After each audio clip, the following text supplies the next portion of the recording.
عجیب روایت ہے، جب بھی میں سوچتا ہوں، اور کتاب میں میں نے پڑھی تھی، عجیب سرور ہے اس روایت میں۔ رسول خدا چاہ رہے کہ نماز پڑھوں، 2 رکعت نماز، ایک مرتبہ تکبیر کہنا چاہیے، تکبیر کے بغیر سجدے میں چلے گئے۔ پھر جابر کہتا ہے پھر اٹھے، پھر دوبارہ تکبیر کہنا چاہیے، بغیر تکبیر کے سجدے میں چلے گئے۔ پھر تیسری مرتبہ اٹھے، پھر تکبیر کہنا چاہیے، پھر سجدے میں چلے گئے۔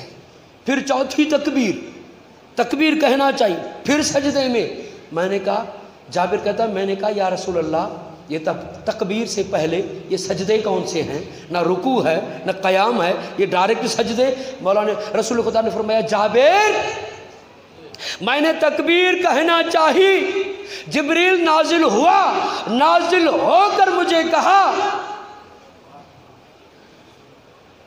میں بھول رہا تھا، کہا 4 سجدے نہیں 5 سجدے تھے، روایت مجھ سے مس ہو رہی تھی، 5 سجدے کیے۔ کہا 5 سجدے کیوں؟ کہا جیسے میں نے تکبیر کہنا چاہی تو جبریل نازل ہوا۔ کہا اللہ کے رسول، اللہ سلام کہتا ہے اور کہتا ہے میں علی سے محبت کرتا ہوں، میں نے سنا، میں نے سجدہ کیا۔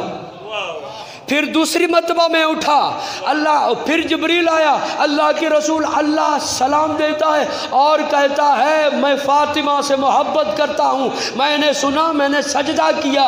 پھر تیسری مرتبہ آیا، کہا کہ اللہ سلام کہتا ہے اور کہتا میں حسن سے محبت کرتا ہوں، میں نے تیسرا سجدہ کیا۔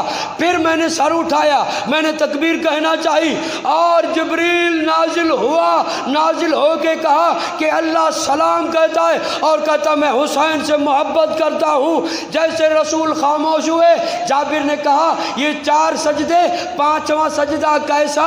کہا میں نے تکبیر کہنا چاہی، جبریل نازل ہوا اور کہا کہ اللہ سلام کہتا ہے اور کہتا ہے جو ان سے محبت کرتا ہے میں ان سے محبت کرتا ہوں۔